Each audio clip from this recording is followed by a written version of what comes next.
ಬೆಂಗಳೂರು ಪಾಲಿಕೆ ವ್ಯಾಪ್ತಿಯಲ್ಲಿ 108 ನಮ್ಮ ಕ್ಲಿನಿಕ್ಗೆ ಇಂದು ಸಿಎಂ ಬಸವರಾಜ ಬೊಮ್ಮಾಯಿ ಚಾಲನೆ ನೀಡಿದ್ದಾರೆ. ಮಹಾಲಕ್ಷ್ಮೀಪುರ ವಾರ್ಡ್ನ ನಮ್ಮ ಕ್ಲಿನಿಕ್ಗೆ ಸಾಂಕೇತಿಕವಾಗಿ ಕ್ಲಿನಿಕ್ ಅನ್ನು ಉದ್ಘಾಟನೆ ಮಾಡಲಾಯಿತು. ಉಳಿದ ಕಡೆ ವರ್ಚುವಲ್ ಮೂಲಕ ಸಿಎಂ ಚಾಲನೆ ಕೊಟ್ಟಿದ್ದಾರೆ. ಒಟ್ಟು 155.77 ಕೋಟಿ ರೂಪಾಯಿ ವೆಚ್ಚದಲ್ಲಿ ನಮ್ಮ ಕ್ಲಿನಿಕ್ ಆರಂಭ ಆಗಿದೆ. ಪ್ರತಿ ಕ್ಲಿನಿಕ್ ನಿರ್ವಹಣೆಗೆ ರಾಜ್ಯ ಸರ್ಕಾರದಿಂದ 36 ಲಕ್ಷ ರೂಪಾಯಿ ವ್ಯಯಿಸಲಾಗಿದೆ. ರಾಜ್ಯದಲ್ಲಿ ನಮ್ಮ ಕ್ಲಿನಿಕ್ ಅನ್ನು ಇವತ್ತು ಸಿಎಂ ಬಸವರಾಜ ಬೊಮ್ಮಾಯಿ ಘೋಷಣೆ ಮಾಡಿದ್ದಾರೆ. ನಾನು ಬ್ಲಡ್ ಟೆಸ್ಟ್ ಅದು ಇದು ಅಂತ ಬಂದಿದೆ. ಬಿಬಿಎಂಪಿಯ 243 ವಾರ್ಡ್ ರಾಜ್ಯದಲ್ಲಿ 438 ಕಡೆ ನಮ್ಮ ಕ್ಲಿನಿಕ್ ಅನ್ನ ಸ್ಥಾಪನೆ ಮಾಡಲಾಗ್ತಾ ಇದೆ. ಇವತ್ತು ಬಿಬಿಎಂಪಿಯ ವ್ಯಾಪ್ತಿಯಲ್ಲಿ 108 ವಾರ್ಡ್ ಅಲ್ಲಿ ನಮ್ಮ ಕ್ಲಿನಿಕ್ ಅನ್ನ ಸ್ಥಾಪನೆ ಮಾಡಲಾಗಿರುವಂಥದ್ದು. ವಿವಿಧ ಜಿಲ್ಲೆಗಳಲ್ಲಿ 114 ನಮ್ಮ ಕ್ಲಿನಿಕ್ಗಳಿಗೆ ಡಿಸೆಂಬರ್ನಲ್ಲಿ ಚಾಲನೆಯನ್ನ ಕೊಡಲಾಗುತ್ತೆ. ಮುಂದಿನ ಹಂತದಲ್ಲಿ ಇನ್ನುಳಿದ ಭಾಗದಲ್ಲೂ ನಮ್ಮ ಕ್ಲಿನಿಕ್ ಸ್ಥಾಪನೆ ಮಾಡಲಾಗುತ್ತೆ.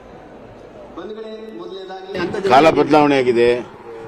ಈಗ ಸರ್ಕಾರಿ ಶಾಲೆ ಆಗಲಿ ಆಸ್ಪತ್ರೆ ಆಗಲಿ ಜನ ವಿಶ್ವಾಸ ಇಟ್ಟು ಬರ್ತಾ ಇದ್ದಾರೆ. ಕಾಲ ಬದಲಾವಣೆ ಆಗಿದೆ. ಅದೊಂದು ಕಾಲ ಇತ್ತು. ನೀವು ಹಿಂದೆಲ್ಲ ಈ ಥರದ ಶಾಲೆಗಳನ್ನು ಬಿಬಿಎಂಪಿಯಲ್ಲಿ ಆಗುತ್ತೆ ಅಂತ ಕನಸು ಮನಸ್ಸಲ್ಲಿ ಇರಲಿಲ್ಲ. ಇವತ್ತಾಗಿದೆ. ಅದೇ ರೀತಿ ಆಸ್ಪತ್ರೆಗಳು ಅಪ್ಗ್ರೇಡ್ ಆಗಿದೆ.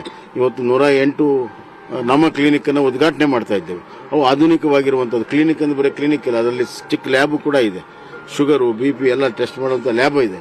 ಹೀಗಾಗಿ ಸರ್ಕಾರದ ಒಂದು ಚಿಂತನೆ ಮತ್ತು ಅನುಷ್ಠಾನದಲ್ಲಿ ಇವತ್ತು ಬಹಳಷ್ಟು ಉತ್ತಮಗೊಂಡಿದ್ದರಿಂದ ಜನರ ವಿಶ್ವಾಸ ಮತ್ತೆ ಬರ್ತದೆ.